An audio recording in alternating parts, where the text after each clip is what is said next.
Good morning. Finally the day has কাম।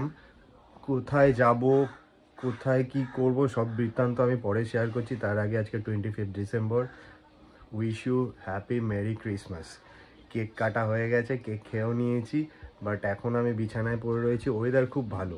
তো আমার plan আজকে হলো, আজকে বিকালবেলা আমি কলকাতা থেকে ফ্লাইট টু নিউ দিল্লি যাব। তো অ্যাকচুয়ালি আমার প্ল্যান হচ্ছে চণ্ডীগড়। ওখানে আমার অফিসের কিছু কাজের জন্য থাকবো, মোটামুটি 10-12 দিন মতন ওখানে প্ল্যানস রয়েছে। তো কি করে কি করছি টরছি সব কিছু আমি শেয়ার করব তোমাদের সাথে। আর ব্যাকপ্যাক অলরেডি 70-80% ডান, আর কিছু বাকি রয়েছে। তো করে নেবো, একটু ল্যাদ খেয়ে নেবো, কারণ সন্ধ্যেবেলা বেরোবো এখান থেকে 5টা-6টা নাগাদ, আর ওখানে ফ্লাইট হচ্ছে 10:30টার সময়। তো মোটামুটি কানেক্টিং ফ্লাইট রয়েছে নিউ দিল্লি থেকে আবার চণ্ডীগড়। তো মোটামুটি সারা রাত জেগে থাকতে হবেই। তো আপাতত সারাদিন আমি ল্যাদ খাবো। তো আগেও আমি ব্যাগ প্যাক করে নিই, বাকিটুক আমি রেডি করে নিই, আর যেতে যেতে আবার দেখা হচ্ছে। তো ফাইনালি বেরিয়ে গেছি। দীপায়িতা আমাকে ছাড়তে যাচ্ছে, বেশি দূর না, সামনে অবধি ছাড়তে যাচ্ছে। আমার ফ্লাইট রয়েছে 10:30 অ্যারাউন্ড। আগে বেরিয়েছি, এখান থেকে আমাকে শ্যামবাজার যেতে হবে। ওখানে আমার যে কলিগ আছে ওর বাড়ি, ওখান থেকে ওর সঙ্গে একসঙ্গেই যাবো। তো দ্যাটস ওয়াই এত আগে বেরিয়েছি। ওদের বাড়ি গেলে আবার কিছু টাইম হয়তো ওয়েস্ট হবে, তো সেই বুঝে টাইমিং করে এগোচ্ছি। ফার্স্ট ফ্লাইট রয়েছে 10:30 নাগাদ। ওখান থেকে কানেক্টিং ফ্লাইট আছে নিউ দিল্লিতে আমি পৌঁছাবো। নিউ দিল্লিতে অ্যারাউন্ড 1টা-1:30 নাগাদ আমি পৌঁছাবো। তারপর আবার 7-6 ঘন্টা ব্রেক পাবো। মানে বহুত ওয়েট করাচ্ছে ফ্লাইট কানেক্টিং। সকালবেলা আবার 7টা-7:30 নাগাদ ফ্লাইট আছে, তারপর ওখান থেকে চণ্ডীগড়। তো লং। আজকে যাচ্ছি, কালকে গিয়ে পৌঁছাবো। ওখানে হোটেলে 12টার সময় চেকিং। তো অফিস থেকে হোটেল দিয়ে দিয়েছে, কোনো চাপ নেই, সব কিছু বুকিং সব রয়েছে। তো দেখি, আগে যেতে যেতে দেখা হচ্ছে। চলো ভাই। স্টেশনে আসতে একজনের ফোন এসে গেল অটোমেটিক, আমার ভাই, যে আমাকে সি অফ করতে এসছে। ভালোবাসা একেই বলে। আরে এইসব বলিস না। Thank you.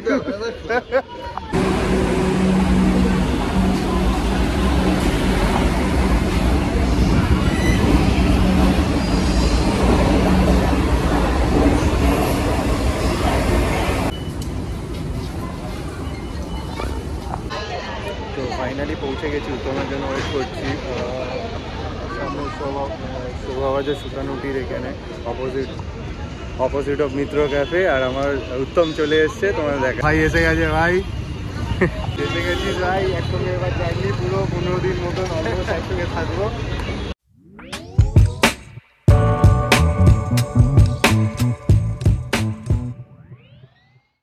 ফাইনালি এক একজনকে বাইক করতে করতে পৌঁছে গেলাম এয়ারপোর্ট। অলমোস্ট পৌঁছে গেছি। সামনে আরেকটু হেঁটে বললো 10 মিনিট লাগবে। ফর ইনফরমেশন আমি বলে দিচ্ছি, এখন এই টাইমটা যদি বাগুইহাটি এয়ারপোর্টের দিকে তোমরা কেউ আসতে চাও, তো একটু হাতে টাইম নিয়ে বেরোবে। আমিও টাইম নিয়ে বেরিয়েছিলাম, কিন্তু কাজে লেগে গেছে। তো 25 ডিসেম্বরে যে রাস্তায় নর্মাল তো ভিড় হতেই থাকে। তো বাগুইহাটি শ্রীভূমি ওখানে মেলা চলছে, প্রচণ্ড অস্বাভাবিক ভিড়। ওখান দিয়ে গাড়ি ক্রস করতে, ট্যাক্সি ক্রস করতেই মিনিমাম আধা ঘন্টার বেশি লাগিয়ে দিয়েছে, ওইটুকুনি টাইম। তো আই থিঙ্ক ওখানে যদি তোমরা আসতে চাও তো একটু বেশিক্ষণ হাতে টাইম নিয়ে যেতে হবে। আর আমরা এসে গেছি, মোটামুটি 10 মিনিট লাগছে। একটা রিক্সাওয়ালাকে জিজ্ঞেস করলাম, বললো পায়ে হেঁটে 15 মিনিট লাগবে, আর যদি রিক্সায় যাও 10 মিনিট লাগবে। তো 5 মিনিট বাঁচাবার জন্য 100 টাকা ভাড়া। তো দরকার নেই, আমরা পায়ে হেঁটেই হাঁটা শুরু করে দিয়েছি। সঙ্গে উত্তম রয়েছে। তো আগে যাচ্ছি, কি হবে সিকিউরিটি চেক, অনেক কাজ বাকি রয়েছে। টাইম হাতে মোটামুটি 8টা, 8:30 বেজেই গেছে। আমরা 8টা এম করেছিলাম, তো 8:30টায় তোমরা পৌঁছে গেছি। তো টাইম তো রয়েছে, চলো আগে দেখি কি হয়। Finally reached Dum Dum airport. তো কিছুক্ষণের মধ্যে সিকিউরিটি চেক হবে। তো কি সুন্দর লাগছে লাইটিংটা। তো আমরা এগোই।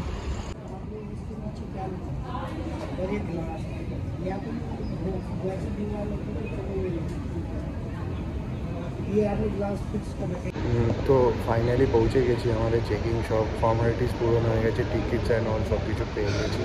আমাদের গেটের এই সামনে গেটের কাছে আমরা বসে রয়েছি, ওয়েট করছি। টাইম এখনও রয়েছে, প্রচুর রয়েছে, প্রায় 1.5 আওয়ার মতন রয়েছে। তো নিউ দিল্লির ফ্লাইট শুনলাম যে একটু ডিলে আছে। আর ব্যাগ ট্যাগ তো মোটামুটি সব দিয়ে দিয়েছি। আমাদের বললো যে কানেক্টিং ফ্লাইট, ব্যাগ নিউ দিল্লিতে গিয়ে নেওয়ার কোনো দরকার নেই, ডাইরেক্ট চণ্ডীগড়ে আমরা কালকে পাবো।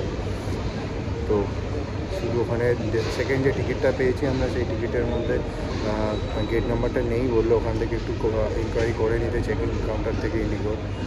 আর কী করি এখন, বসে কিছু চা কফি কিছু খাবো দেখি, তারপর প্লেনে উঠে খাওয়া দাওয়া তো মোটামুটি দেবে, তারপর কি একটা ঘুম মারও মোটামুটি। আর 2 ঘন্টা 3 ঘন্টা মতন জার্নি রয়েছে। তারপরে রাত্রিবেলা গিয়ে ওখানে গিয়ে পৌঁছাবো। তারপরে কাল সকালবেলা 7:30 নাগাদ আমার ওখান থেকে নিউ দিল্লি থেকে চণ্ডীগড়ের ফ্লাইট রয়েছে। তো মোটামুটি বহুত টাইম আমাদের কাটাতে হবে এয়ারপোর্টে। তো বুঝতে পারছি না রাতে কীভাবে খুব নষ্ট হবে। তো কালকে সকালবেলা মোটামুটি 8টা 8:30 যদি পৌঁছাই, আমাদের চেকিং রয়েছে হোটেলে 12টার সময়। তো ভিউ দেখতে দেখতে আশেপাশে কিছু দেখতে দেখতে সময় কাটাতে হবে। তো তার সঙ্গে তোমাদেরও দেখাবো মোটামুটি সব কিছু। তো তোমরাও সঙ্গে থেকো, বাদ বাকি এইভাবেই তো আমাদের সময় কেটে যাবে। চলো।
हम आशा करते हैं कि इस क्रिसमस आपको जीवन में नया उत्सव मिले।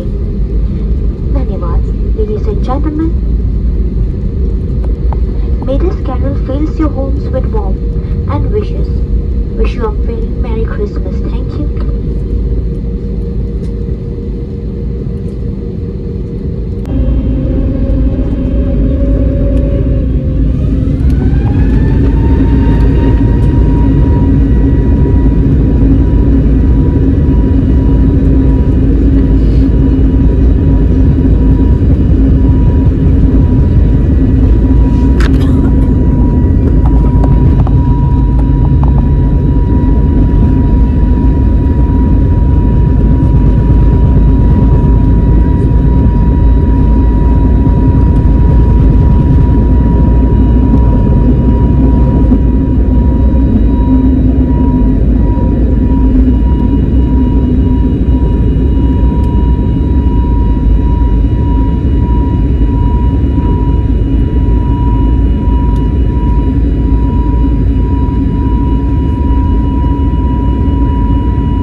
सिस्टम तो देख के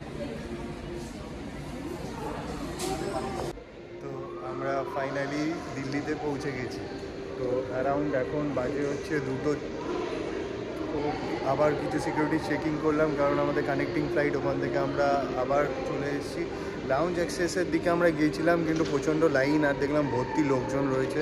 তো অত ক্রাউডে না গিয়ে আমরা একটা ফাঁকা জায়গা মতন নিয়ে এসে বসে রয়েছি, বিকজ আমাদের এখন কোনো খাওয়ার মতন খিদেও নেই। ফ্লাইটের মধ্যে খেতে দিয়েছিল আমাদের, আর এখন অত ভরা পেটে সেকেন্ড ফ্লাইট আবার অ্যাটেন্ড করবো, প্লাস ঘুম, প্রচণ্ড চোখ বন্ধ হয়ে আসছে।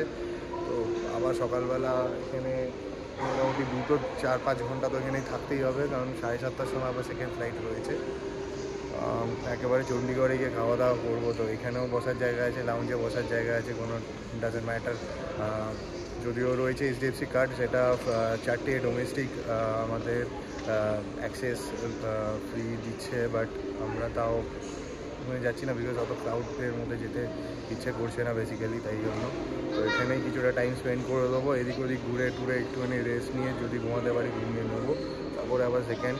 আর বেসিক্যালি আমাদের কিছু কাজ করতে হবে। আমরা আমাদের গেট নাম্বারটা মেনশন করা নেই টিকিটের মধ্যে, ওটা বলেছে 6টা নাগাদ। এনকোয়ারিতে গিয়ে জিজ্ঞেস করেছিলাম 6টা নাগাদ গিয়ে ওটা একবার এনকোয়ারি করতে, তখন গেট নাম্বারটা আমাদের বলে দেবে কখন কোন গেটে আমাদের সব কিছু হবে, বোর্ডিং পাস সব কিছু। তো আপাতত একটু রেস্ট নিয়ে নিই, আবার সেকেন্ড যখন ফ্লাইট বেরোবে তখন দেখা হচ্ছে। উত্তম ভাই, উত্তম কুমার, আমাদের বাঙালি যে মহানায়ক, তারও নাম উত্তম কুমার। তুমি উত্তম কুমার যাদব। পুরো ক্লান্ত হয়ে গেছে বেচারার, মাথা ব্যথা করছিল সেই কলকাতা থেকে। এখানে এসে একটা ওষুধ দিয়েছি, এখন একটু রিল্যাক্স করছে। সত্যিকার আমি যাচ্ছিলাম, একটা ছেলে না পুরো দূর থেকে দেখছিলাম, দেখে মনে হচ্ছে শুভম গিল, যে শুভম গিল উইথাউট সিকিউরিটি। সামনে দেখি যে না, অ্যাকচুয়ালি ওরকম লাগছে, বাট অ্যাকচুয়ালি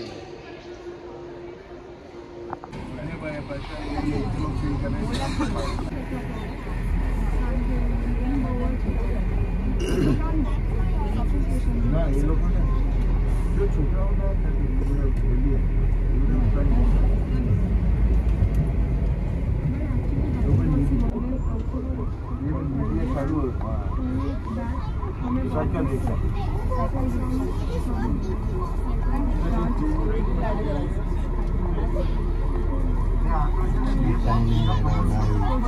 কিচ্ছু দেখা যাচ্ছে না।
আমরা পৌঁছে গেছি চণ্ডীগড় এয়ারপোর্ট। এখান থেকে মোটামুটি ডিস্টেন্স দেখাচ্ছে এখান থেকে মোট 11 কিলোমিটার মতন যেতে, আর টাইম লাগবে 32 to 30 এরকম অ্যাপ্রক্স টাইম লাগবে। তো হোটেল মোটামুটি 12টার সময় চেক ইন, তো আর আগে কিছু খাওয়া দাওয়া করে নেবো এখান থেকে, বাট কোনো আইডিয়া কোথায় কি পাবো। ক্যাব আমি দেখতে পাচ্ছি এখান থেকে, ক্যাবের বুকিং করে নিতে হবে। আর দেখা যাক আগে কি খাবার দোকান মোটামুটি পাই। আর সকালবেলা ফ্লাইট প্রচণ্ড ডিলে হয়েছিল, প্রচণ্ড ডিলে, কারণ জিরো ভিজিবিলিটি ছিল, ফগ পুরো দিল্লিতে, মানে অত্যাধিক ফগ, ডিলে প্রচুর হয়ে গেছিলো, নাহলে অনেক আগে পৌঁছে যেতাম। অলরেডি টাইম 10টা বাজতে, 10:15 বাজতে যায়। তো কিছু করার নেই, কিছু খাবো, হোটেলে চেক ইন করবো 12টা নাগাদ। চলো হোটেলে গিয়ে দেখা হচ্ছে। আমরা ওয়ে টু হোটেল যাচ্ছি এখন আমরা হোটেল যাচ্ছি। একটু বাস পেয়ে গেছি সামনে থেকে, তো ট্যাক্সি অ্যান্ড অল প্রচুর ভাড়া বলছিল। তো দেখছিলাম অ্যাকচুয়ালি বেশিক্ষণ ডিস্টেন্স না, বাট ওই 500-600 টাকা দিয়ে লাভ নেই। বাট বাসওয়ালা পার হেড 100 টাকা করে বললো যে ওই আশেপাশে মিনিট, মানে ওখান থেকে যেখানে ড্রপ করে দেবে মানে মিনিট 2 পায়ে হেঁটে যেতে হবে। তো দ্যাটস ওয়াই আমরা বাসটাই চয়েস করলাম, যেখান থেকে পয়সা বেশি বাঁচবে সেখান থেকে যাওয়াটা বেটার। কারণ 500-600 টাকা গাড়িতে ইনভেস্ট করা এখন হঠাৎ করে, তার থেকে বাসে গিয়ে এক ভালো রাস্তা, সেখান থেকে বাসে গিয়ে বেটার। তো রাস্তাটাও তোমাদের দেখিয়ে দিচ্ছি কতটা সুন্দর, তো তোমরা দেখো। আর হোটেলে গিয়ে বাদবাকি কথা হচ্ছে।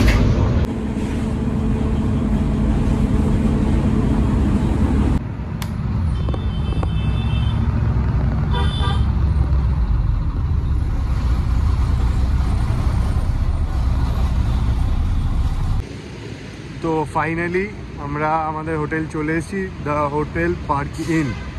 তো রাস্তা দেখাচ্ছিল একটুখানি, কিন্তু বাস কত যে ঘুরে ফিরে এলো তার ঠিক ঠিকানা নেই।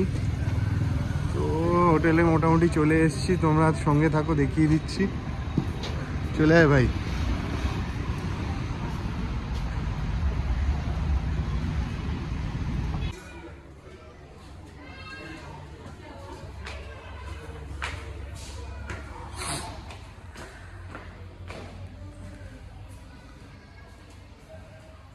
তো ফাইনালি চাবি পেয়ে গেছি, আর একটা আমাদের 108 নম্বর, এটা 107, এটা 108, আর এটা এইভাবে খুলে দিয়েছে। আর রুমে আমরা এন্ট্রি করে নিয়েছি অলরেডি। উত্তম রুমের মধ্যে এসে গেছে আমার আগে। এটা আমাদের একটা ভালো একটা রুম একটা দিয়ে দিয়েছে, যেখানে আলাদা আলাদা দুখানা বেড রয়েছে। এখানে একটা আয়না দেওয়া রয়েছে, যেখানে চায়ের সব কিছু দিয়ে দিয়েছে উইথ কেটলি।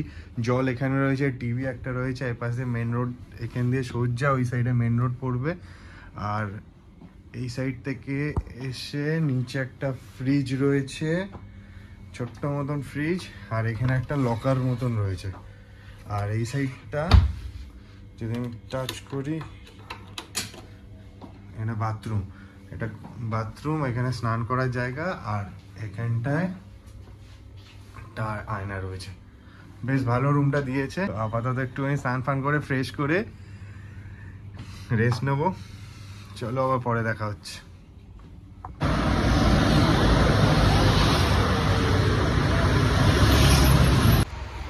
ফ্রেশ ট্রেশ বেরিয়ে গেছি। একটা সামনের দোকান থেকে জম্পেশ ম্যাগি নিয়ে নিয়েছি, গরম গরম ম্যাগি বানিয়ে দিয়েছে, খেতে দারুণ লাগছে। ওয়েদারটা পুরো চিল ঠান্ডা, তার মধ্যে গরম ম্যাগি খেতে তো দারুণ লাগছে।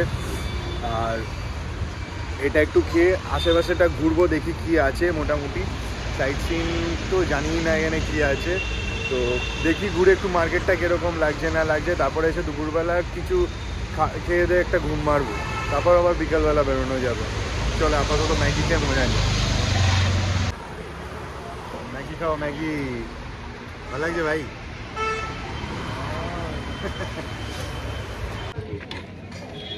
তো এখান থেকে শুরু হচ্ছে পুরো অনেকটা এরিয়া নিয়ে জুড়ে শাস্ত্রী মার্কেট। এখানে বহুত বড় মার্কেট, জানি না সব কিছু কাপড় চোপড় সব কিছু এখানে অ্যাভেলেবেল মোটামুটি দেখতে পাচ্ছি। তো একটু ঘুরে দেখছি, চলো কি কি পাওয়া যায় না যায়। বাপরে বাপ, শাস্ত্রী মার্কেটের মেন গেট, এখানে সেক্টর 22 চণ্ডীগড় তোমাদের দেখাচ্ছি। তো এইটা হচ্ছে মার্কেট স্টার্টিং জায়গা। দেখো এখান থেকে দেখতে পাবে পিছনে। আর মার্কেট মানে বিশাল বড় মার্কেট, মেলার মতন বসে গেছে। এটা এরকমই ছোটোখাটো মার্কেট। আমার কথা কলকাতা বলতে মনে গেছে ধর্মতলার কথা মনে পড়ে যাচ্ছে, সেরকমই মার্কেট পুরো। कुछ नहीं है।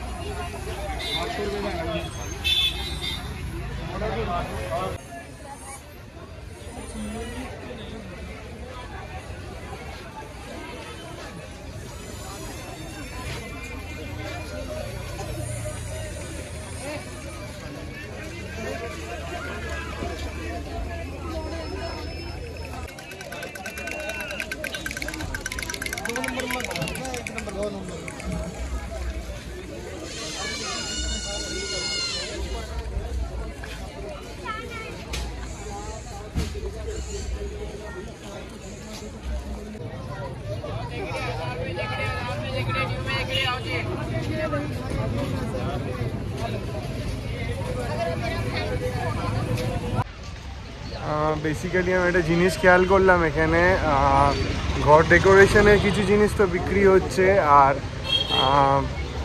মানে শীতের যেসব সোয়েটার জ্যাকেট এগুলো আছে মানে নতুনের থেকে বেশি সেকেন্ড হ্যান্ড জিনিস রোডের উপর বিক্রি হতে আমি বেশি দেখলাম। দোকানগুলো বড় বড় দোকানগুলো তো মোটামুটি পাওয়া যায়, বাট রোড সাইডের উপর যেগুলো ধর্মতলার মতন বিক্রি হয় সেরকমই অ্যাজ ইট ইজ সেম ওই পুরনো জিনিসগুলো বিক্রি হতে আমি দেখছিলাম। তো ওই পাশ থেকে আমরা ব্যাক করব। কিছু সাইট সিনের কথা জেনেছি, তো কাল থেকে তো অফিসের কাজ শুরু হয়, মোটামুটি টাইম পাবো না। সানডে একটা ছুটির দিন আছে, তো ওই দিন কিছু প্ল্যান করে নেবো সাইট সিনের জন্য। তো আপাতত বাড়ির দিকে এগোই, মানে হোটেলের দিকে এগোই। তারপর ওখান থেকে ব্যাক করে আমরা পুরো চোখ ফুলিয়ে ঘুমিয়েছি, এই জাস্ট উঠলাম। এখন ঘড়িতে মোটামুটি 7টা বেজে গেছে। এবার আস্তে আস্তে করে একটু বেরোবো, বেরিয়ে কিছু খাওয়া দাওয়া করবো, করে আবার ঘুমিয়ে পড়বো। কালকে থেকে কাজ শুরু। তো আবার এই ভিডিও যা এক্সট্রা হবে সাইট সিন সবগুলো উইকেন্ডসে দেখাবো। লাইক স্যাটারডেও পর্যন্ত কাজ রয়েছে, তো সানডে ছুটি আছে, ওই দিন কিছু সাইট সিন ঘুরবো। তো আজকের ভিডিও আমি এই অবধি শেষ করে দিলাম। ভিডিওটা ভালো লাগলে লাইক শেয়ার অ্যান্ড কমেন্ট করে দিও। Thank you. চলো বাই।